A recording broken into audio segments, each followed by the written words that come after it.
الحمد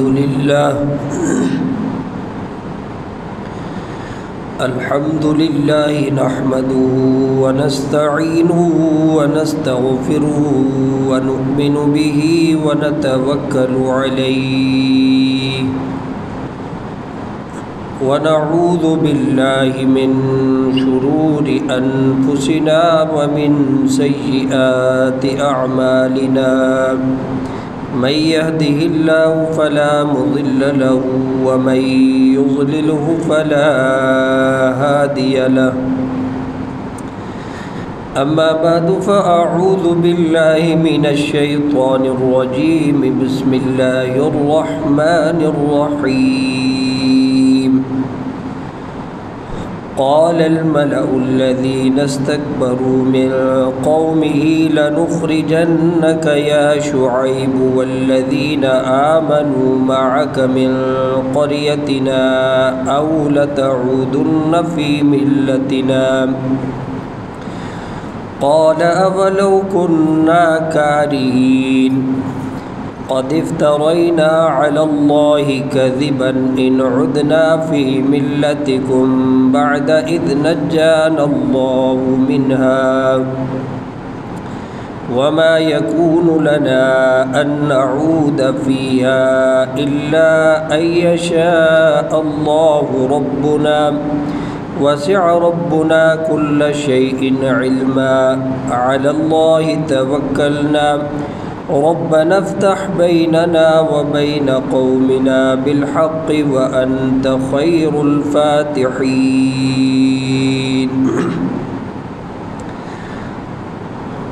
صدق الله مولانا العظيم 90 سپارے کی ابتدائی آیات مبارکہ ہیں اور یہ آیات مبارکہ سورۃ الاعراف کی ہی آیات مبارکہ ہیں۔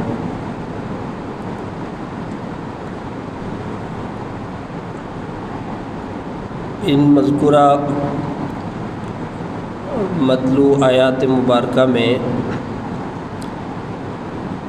حضرت شعیب علیہ السلام اور ان کی قوم کا تذکرہ ہے۔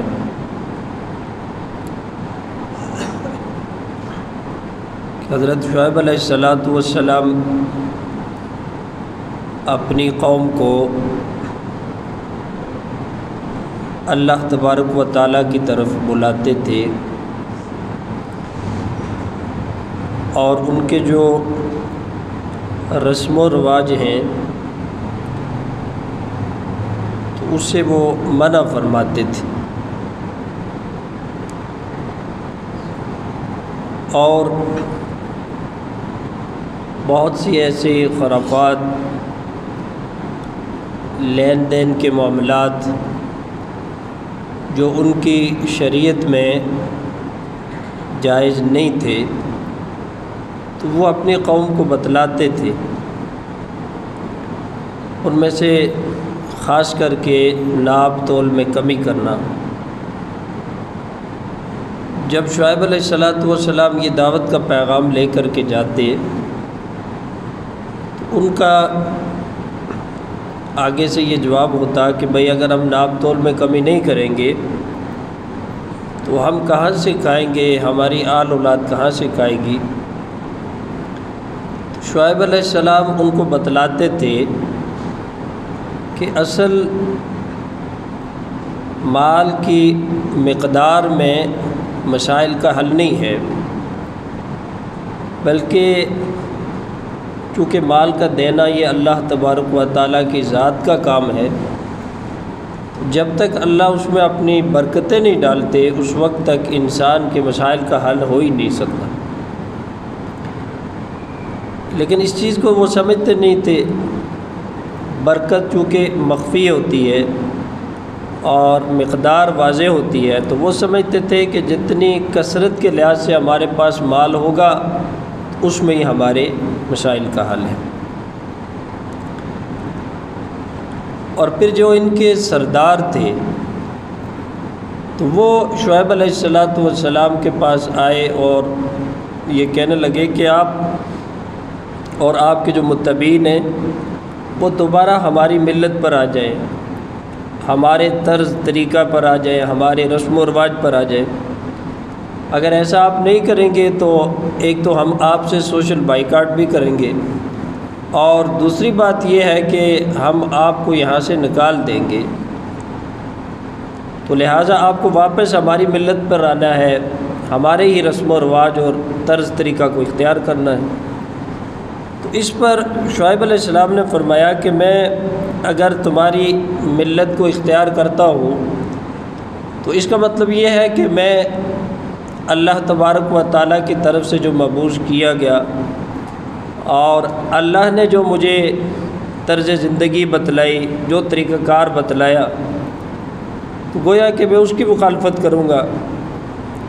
اور عملی طور پر اس چیز کا اقرار ہوگا کہ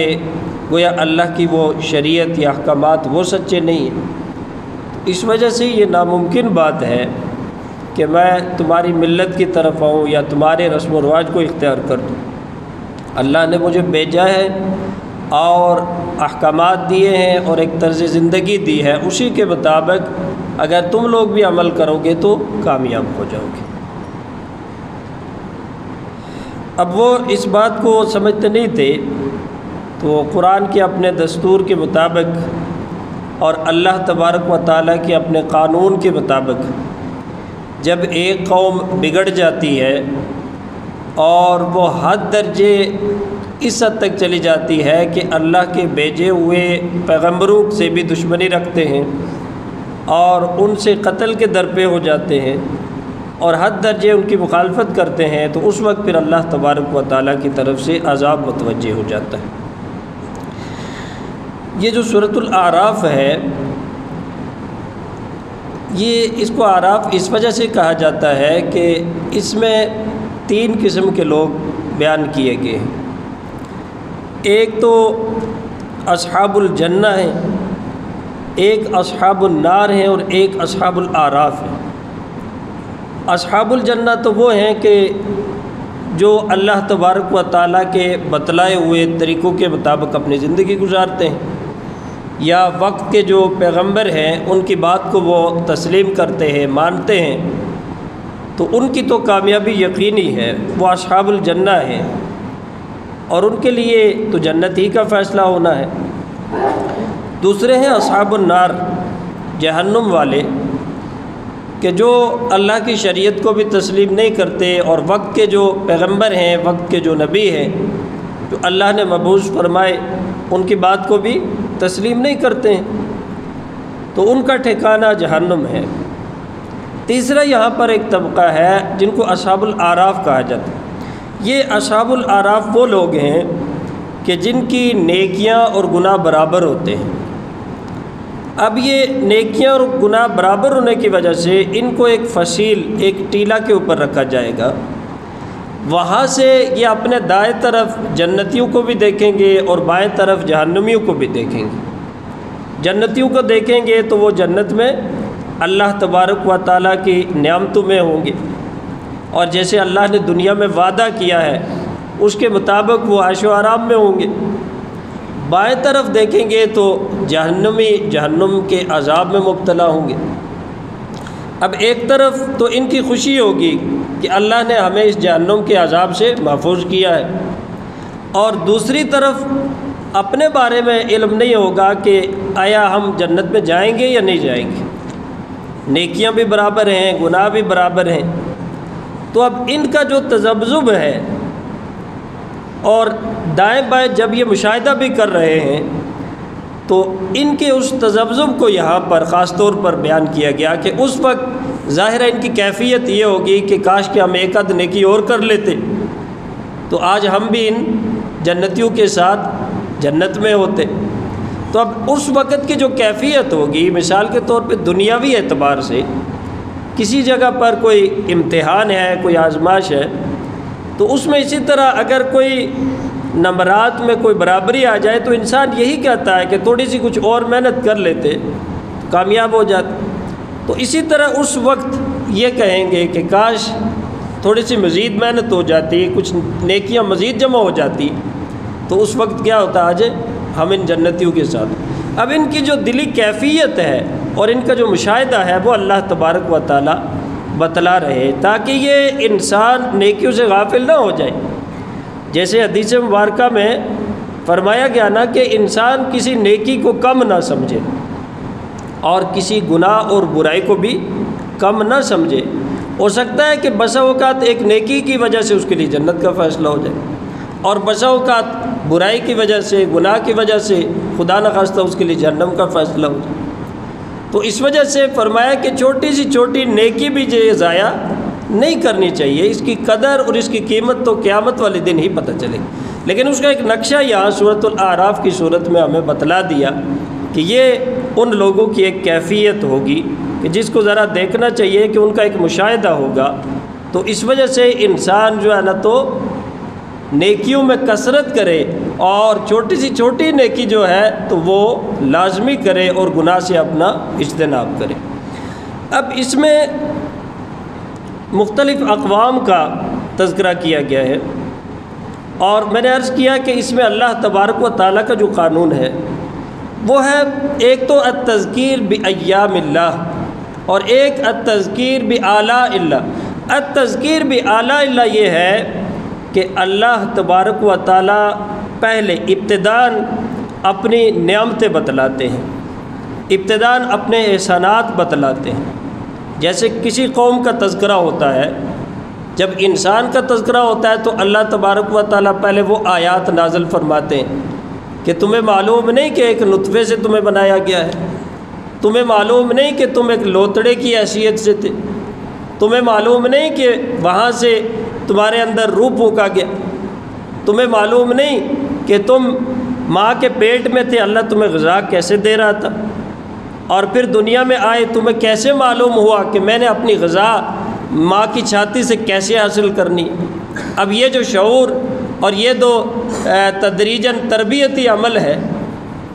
تو یہ کیسے ہو رہا ہے، یہ اللہ تبارک و تعالیٰ بتلاتے ہیں۔ اور پھر بعد میں جو نافرمان ہیں تو ان کے بارے میں بتلاتے ہیں کہ اس کے باوجود پھر اللہ کی نافرمانی کر رہے ہو، اس کے باوجود بھی وقت کے جو پیغمبر اللہ بھیج رہے ان کی نافرمانی کرتے ہو۔ اس کے بعد التذکیر بایام اللہ، پھر اس عذاب کا اللہ تذکرہ فرماتے ہیں کہ چونکہ یہ اللہ کے احسانات تھے، اللہ نے تخلیق کی، اللہ نے تربیت کی، اور ایک نطفہ تھا، ایک پانی تھا، وہاں سے اللہ تبارک و تعالیٰ نے ایک اتنا مضبوط انسان بنا دیا، شاید اقتدار بھی مل گیا، شاید حکومت بھی مل گئی، شاید عہدہ منصب بھی مل گیا، لیکن اپنی اس اصلیت کو بھولنا نہیں ہے۔ پھر اللہ اس کو بار بار یاد دلاتے ہیں، اور پھر جب اس کے باوجود بھی اللہ کی نافرمانی ہوتی ہے تو پھر اللہ اس کے عذاب کو یاد دلاتے ہیں۔ اسی وجہ سے یہاں پر قوم نوح کا تذکرہ ہے، قوم عاد کا تذکرہ ہے، قوم سمود کا تذکرہ ہے، قوم لوط کا تذکرہ ہے، قوم شعیب کا تذکرہ ہے۔ 950 سال نوح علیہ السلام نے اللہ کی طرف بلایا ہے نا، کتنے تھوڑے لوگ جو ماننے والے تھے۔ اسی طرح قوم عاد تھے، قوم سمود تھے، اللہ نے ان کو بڑی طاقت دی تھی، دنیاوی اعتبار سے بڑے مضبوط تھے، اور اس دور کے لحاظ سے مال اسباب کے لحاظ سے بھی بڑے مضبوط تھے۔ قوم سمود کا تذکرہ آتا ہے کہ اتنے مضبوط لوگ تھے کہ یوں پہاڑوں کے اندر اپنے گھر بناتے تھے، اور جب ان کو بتلایا جاتا تھا کہ بھائی یہ اللہ کے احسانات ہوتے ہیں کہ آپ کو اللہ صلاحیتیں دیتا ہے، آپ پر اللہ انعامات کی بارش کرتا ہے، تو پھر کل ایسا ہوگا کہ ان انعامات کا اگر شکر ادا نہیں کرو گے یا اللہ کی شریعت پر عمل پیرا نہیں ہوگے تو پھر اس کا نقصان کیا ہوگا کہ اللہ تبارک و تعالیٰ کی طرف سے عذاب تمہاری طرف متوجہ ہو۔ تو یہ اتنے باغی تھے، اتنے نافرمان تھے کہ پھر وقت کے پیغمبر ان کے سامنے کھڑے ہو جاتے، کہتے کہ فوراً عذاب کیوں نہیں آتا، ابھی تک تو کوئی عذاب نہیں آتا۔ روزانہ کہتے ہو کہ اللہ کا عذاب آئے گا، اللہ کا عذاب تو نہیں آتا، ہم اتنے مضبوط ہیں، پہاڑوں کے اندر ہم گھر بناتے، کہاں سے عذاب آئے گا۔ اس طرح کا استہزاء کرتے تھے، اس طرح کے شریعت سے مذاق کرتے تھے، اور پھر جب عذاب آتا تھا تو کسی قوم کے اوپر اللہ کی طرف سے پتھروں کی بارش ہوتی تھی، کسی قوم کے اوپر اللہ کی طرف سے طوفان آتا تھا، کسی قوم کو اللہ نے بندر بنا دیا، کسی قوم کو اللہ نے خنزیر بنا دیا، اور صرف ایک فرشتے کی چیخ کی وجہ سے ان کے کلیجے پھٹ گئے، اور صبح کے وقت دیکھا گیا کہ وہ اوندے منہ سارے کے سارے پڑے ہوئے۔ التذکیر بایام اللہ، پھر اللہ وہ یاد دلاتے ہیں کہ سابقہ قوم کو دیکھا نہیں ہے، اور خاص کر کے اس 9ویں سپارے میں موسیٰ علیہ السلام کا تذکرہ ہے اور بنی اسرائیل کا تذکرہ ہے کہ یہ بنی اسرائیل جو قوم تھی یہ مصر میں آئے تھے، اور یہ جو مصر ہے یہ بر اعظم افریقہ کے شمال مشرق میں واقع ہے۔ 5 قومیں ایسی آباد ہوئی ہیں جو جزیرہ نما عرب میں ہی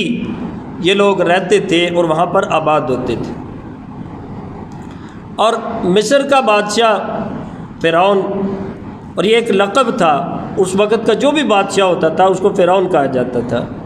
جیسا کہ عراق کا بادشاہ نمرود تھا تو اس میں جو بھی بادشاہ بنتا تھا اس کا نام نمرود ہوتا تھا۔ تو اب ان کو اللہ تبارک و تعالیٰ نے حکم دیا کہ یہ کوہ طور کی طرف جائیں، جیسے یہ ڈیمانڈ کرتے تھے کہ جی ہمارے لیے کوئی شریعت ہونی چاہیے، ہمارے سامنے کوئی ایسی شریعت ہو کہ ہم اپنی زندگی گزاریں۔ تو کہا گیا کہ اپنی قوم کو لے کر کے کوہ طور کی طرف جانا ہے، اور وہاں پر یہ فلسطین اور مصر کے درمیان میں واقع، تو وہاں پر آپ کو شریعت دی جائے گی۔ اب وہاں سے چل پڑے، پھر اللہ کے وہ احسانات اور انعامات کہ آسمانوں سے دسترخوان نازل ہو رہا ہے، من اور سلوہ کی صورت میں ان کی ضروریات کو پورا کیا جا رہا ہے، جہاں جہاں جاتے ہیں اللہ کی طرف سے بادل ان پر سایہ کرتے ہیں، پھر بے شمار انبیاء کا مبعوث کیا جانا ان کی رہنمائی کے لیے۔ اب انہی کی ڈیمانڈ پر اللہ نے فرمایا کہ جاؤ وہاں پر آپ کو شریعت دی جائے گی۔ اب ایک جگہ ایک ٹھکانہ متعین کیا، پڑاؤ ڈالا، اور موسیٰ علیہ السلام کوہ طور پر چلے گی۔ اللہ نے 40 دن کے لیے وہاں بلایا تاکہ ان کو شریعت دی جائے۔ تو بڑا تفصیلی واقعہ ہے کہ پھر انہوں نے بچڑے کی عبادت شروع کر لی۔ تو ہر جگہ پر یہ نافرمانی کیا کرتے تھے، اپنے ذاتی مفادات کو دیکھا کرتے تھے۔ پھر اس وقت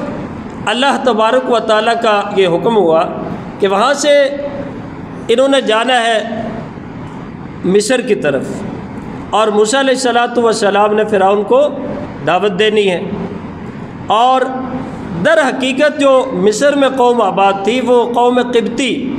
جو فرعون کی قوم تھی وہ آباد تھی۔ یہ لوگ پہلے وہاں پر آباد ہوئے یوسف علیہ السلام کے دور میں، یوسف علیہ السلام کی وساطت سے وہاں پر آباد، اور وہ بھی اللہ تبارک و تعالیٰ نے ان کی آباد کاری کی اپنی نعمتوں کی وجہ سے۔ جب اس کے باوجود بھی میں نے عرض کیا کہ التذکیر بایام اللہ،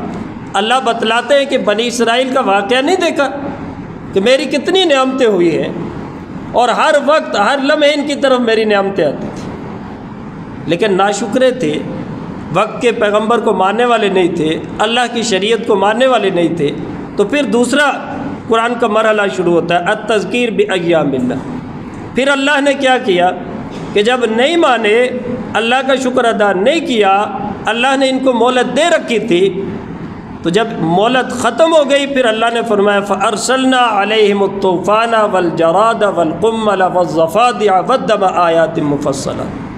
5 قسم کے عذاب اللہ ان کی طرف متوجہ کر گئی۔ طوفان کا عذاب ہے، ٹڈیوں کا عذاب ہے، جوؤں کا عذاب ہے، اور خون کا عذاب ہے۔ یعنی کسی برتن کو کھولتے تھے، ہنڈیا ہے اس کو کھولتے تھے، پانی پینے کے لیے کوئی برتن لیتے تھے تو اس میں سامنے خون ہی خون ہوتا تھا، اس میں اسی طرح ٹڈیاں ہوتی تھیں، جوئیں ہوتی تھیں، اور جگہ جگہ پر اس طرح وہ عذاب میں اللہ کی طرف سے مبتلا کیے گئے تھے۔ آیات مفصلات، یہ بعد میں آنے والوں کے لیے ایک نشانیاں تھی کہ بھائی اللہ تبارک و تعالیٰ مہلت دیتا ہے، اللہ تبارک و تعالیٰ کا شکر ادا نہ ہو، اللہ کی طرف رجوع نہ ہو، اس کا نقصان یہ ہوگا کہ اللہ اس قوم کو عذاب میں مبتلا کر دیتے ہیں۔ تو میرے دوستو، ہمیں تو حضور صلی اللہ علیہ وسلم کی وہ دعا کہ یا اللہ میری امت اجتماعی عذاب میں کہیں مبتلا نہ ہو جائے، اور دوسرا یہ کہ یا اللہ میری امت کے چہرے مسخ نہ ہوں، ورنہ شعیب علیہ السلام کی قوم سب سے بڑا جو ان میں گناہ تھا وہ کیا تھا؟ ناپ تول میں کمی کرتے تھے، ناپ تول میں کمی کرتے تھے۔ آج تو ہماری پوری مارکیٹیں دھوکہ دہی کے اوپر ہیں۔ آج تو جب تک ناپ تول میں کمی نہ کی جائے اس وقت تک ہم اس کو کاروبار ہی نہیں کہتے۔ تو وہ کیا کہتے تھے جب شعیب علیہ السلام کہتے تو وہ جواب کیا ہوتا تھا؟ کہاں سے کھائیں گے؟ مہنگائی کہاں تک ہے،